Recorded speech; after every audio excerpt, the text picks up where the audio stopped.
Good afternoon, everybody. We just wanted to give an update on our holiday tack plan from 2024.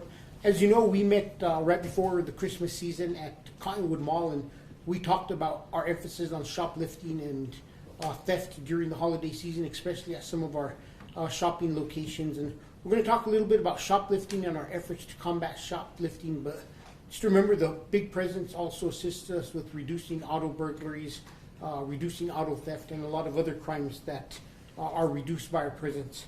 I want to thank, first of all the officers and the detectives and specialized units that worked the holiday season. They started on Black Friday. They were out there throughout the holiday season, in particular Northwest Impact, Northwest PRT, Northeast PRT, and OCU were some of the units that were out there on a consistent basis. I know our tactical section assisted and other specialized units. They did generate 91 arrests, 33 felony shoplifting cases, 25 misdemeanor shoplifting. Other arrests included warrants, conspiracy, and possession of a controlled substance. 47 warrants were cleared during this operation, and approximately $28,000 in stolen merchandise was recovered.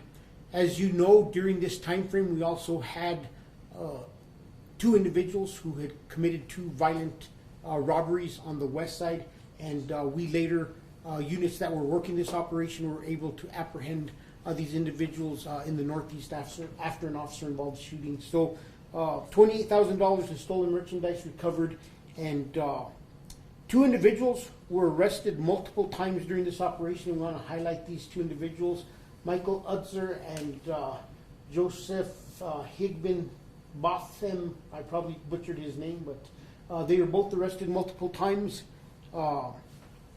3 times for Joseph, and I believe it was 3 times also twice for Joseph and 3 times for Michael. And Ryan Matthew Schutzerler was arrested, and he is suspected in 21 other shoplifting cases. And the reason we're highlighting these 3 individuals is very simple. Is at the start of this operation, we thanked Miriam Matthews from the state legislature, who last year worked so hard to build a shoplifting law that we could combine cases together and use them to lift them from a misdemeanor to a felony. And these are the prime examples of why we wanted to do that. Right now, this individual will be looking at 21 single misdemeanor cases, which we know a lot of times doesn't have much of an impact in terms of consequences. And our detectives are able to build these cases into felony cases. Like I said, a lot of the results were generated by Northwest PRT. Matthew was arrested during this operation. Like I said, he had 21 other shoplifting cases.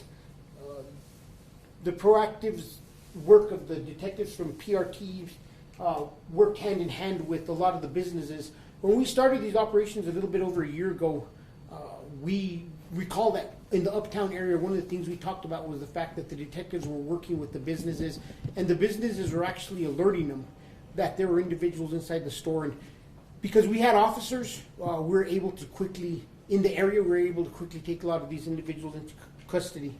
It is this relationship that is a big reason as part of the success that we've had, and that we wanted to thank Representative Matthews for her hard work in getting this information, in getting this law passed so that we could combine and aggregate these cases into a felony level. But like I said, we just wanted to give an update on shoplifting. We'll be talking in the next week about the reduction we saw last year in auto theft. It was a very successful year. Once again, if you look back to 2017, where we were #1 in the nation, to where we are now, and what nationwide auto theft wise, and the decrease we're seeing in Albuquerque. And I've said it before to a lot of the media stations individually, the state of New Mexico is on a rise. The state of New Mexico has risen in its national ranking for auto theft, while the city of Albuquerque and the Albuquerque metro area is actually decreasing. So we're seeing a lot of success in the metro area with auto theft. We'll talk about that next week. We did have a slight reduction in homicides within the city. We've had a reduction in ag assaults and a lot of other crime categories. So we'll be talking about those in the weeks to come and breaking them down along with officer-involved shootings. So this is just the first of a number of press conferences that are going to be kind of recapping everything that occurred last year and the successes that we saw in fighting crime or other areas. With that, we'll open it up to any questions. Yes? Compared to maybe last year's tactical plan for the holidays, do you think shoplifting went down this year at all with your all's efforts? You know, I think that we had more of an impact this year on shoplifting because we're able to add the cases together and get felony charges out of them. And it's easier for us to build cases on these habitual offenders. And that's what we're working to address for the most part is a lot of these individuals we're dealing with, a lot of the individuals that are frustrating the business community, the citizens of Albuquerque, they are not new to the criminal justice system. They are repeat offenders who have very little consequences because we charge them with misdemeanors and it's hard for us to get any kind of consequences out of those cases. So by us being able to lift these up to a felony level, we're starting to see better consequences. And if you look, last year we worked really hard to get people to report shoplifting. We saw a mass increase in shoplifting, but was it truly an increase in shoplifting? I believe it was more of an increase in people reporting shoplifting.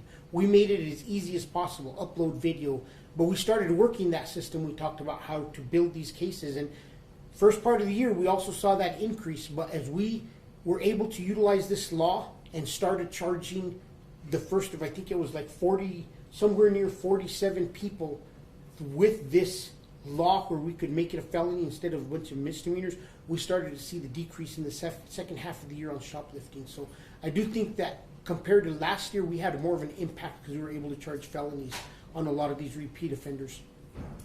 Any other questions?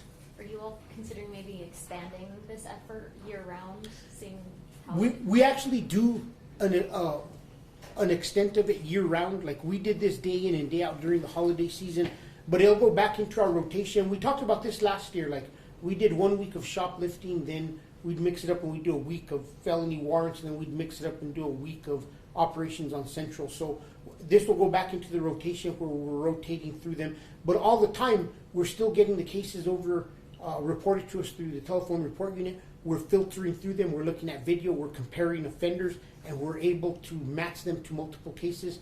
That's then handed off to the detective, and they're able to build a felony case. So, like I said, we're still going to be continuing work. We're just having much better impact because of the fact that we're able to charge felonies. Are you able to share a little bit more into depth of exactly what was the plan or what you guys did?